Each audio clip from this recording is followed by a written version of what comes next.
Well, I'm not looking forward to the great and terrible day of the Lord. Amos chapter 5, verses 16 to 20 talks about that it's a day of darkness. Every day that God's judgment doesn't happen on the earth, there is grace and there is mercy. Let me bring up some other verses as encouragement and processing all of this. 1 Corinthians chapter 9, verse 27, Paul says this, that I beat my body, put it into subjection, lest by any means, after all I've preached, I should become disqualified. I should be unaccepted. I say he is not talking about his eternal salvation. There's a type of shame at the end of the race for him. After everything, like, oops, there's a lot of punishments that happen in the Roman games. Even Paul could be ashamed after everything he's done? Yes, he thought so in that verse. And it's not talking about his eternal salvation. Consider what else he wrote. This is cool. This is really cool. Galatians chapter 6, verse 9 says, and let us not grow weary in well-doing, for we shall reap in due season if we faint not. Would you like to know that the name Leah of the two sisters, Leah and Rachel, Leah means weary? There's a lot in here. Apostle Paul saying something, and I'll go back to that if. I'll go to that other thing. In due season. For a certain community, they will reap in due season, implying there are some who will not receive in their proper season. They will reap late. They will reap late. They'll get to the rewards late. They will not escape everything. Consider this. Leah means weary. Let's talk about her sister Rachel as well. Now Leah, first of all, Leah, she was fruitful. She had 7 kids, more than any of those 4 girls of Jacob. 7 kids. And she was always hopeful. Full of hope. Now abides these 3. Faith, hope, and love. She had hope. Oh, my husband's going to love me now. She's always had that attitude about her. It's there.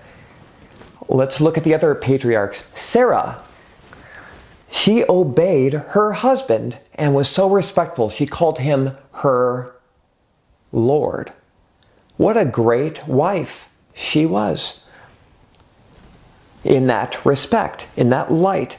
Oh, Rebecca, she carried the very heavy water pot on her shoulders, it said. What did she do? She served Abraham's servant and his 10 camels. Voluntarily, and she was a runner. She ran fast. She hasted to serve. She was not weary in well-doing. She was very fast in her serving. And it was quite a burden that she carried in all of that. Let's talk about Isaac. Reaped 100-fold in a famine. Wow. Let's talk about Rachel. Rachel hid the idols in the furniture on top of the camels while she was on her period, in her period of impurity, uncleanness. She held on to her father's idols in the furniture. She has all this stuff and idols. She's compromised. What happened to her? She fainted. She died. She was not buried with the patriarchs.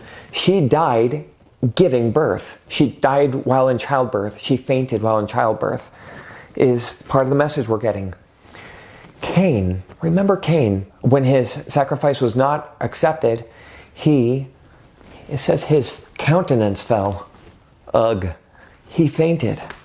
He was discouraged. Uncle Laban, his countenance towards Jacob fell. We're supposed to make that connection. Esau fainted in the field. And what did he do? He traded his birthright for a pot of red lentils. Jacob, though, did Jacob faint? No, Jacob was the heel catcher. He caught feet. And he wrestled with God. In the Christophany, as he was wrestling Jesus, he told Jacob, let go, for the day breaks. Jacob said, nope, I haven't got my blessing yet. I ain't letting you go. You're going nowhere, buddy. You could take my leg out of socket, but I'm not letting you go till I get my blessing. The Lord loves that fervency of hanging on, a foot catcher. Consider the women in the book of Luke and John, how they caught feet as well. I tell you, these are the bride of Christ. They are obedient and respectful to their husband. They run to serve even with burdens. They are fruitful and hopeful like Leah.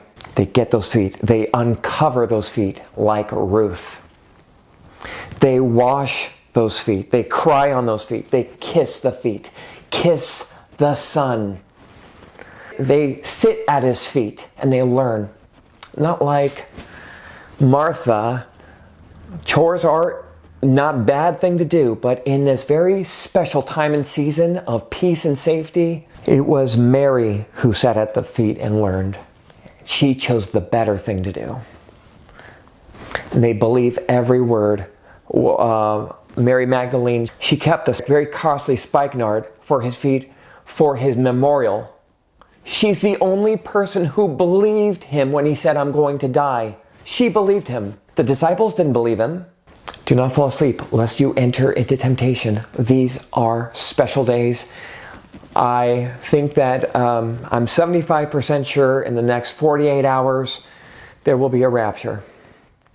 Rapture wave 1 for a very select few group of believers. Those who are watchful and waiting. Like I said, I'm 75% sure. I'm not 100% sure. Luke chapter 12 says there might come a time when he says, my Lord delays his coming. And if they beat their servants, they will have their part with the unbelievers in the tribulation. There will be what? Weeping and gnashing of teeth. What's going to happen in the tribulation? There will be weeping and gnashing of teeth. There's going to be a rude awakening for the Peters. I don't gloat. It's not my intent. I don't think I'm better than anyone. I have so many problems. As Paul said, I echo it. I don't know if I'm making it. I hope to. That'd be nice. That'd be really nice. But my race is not over yet, and I have to do my duty.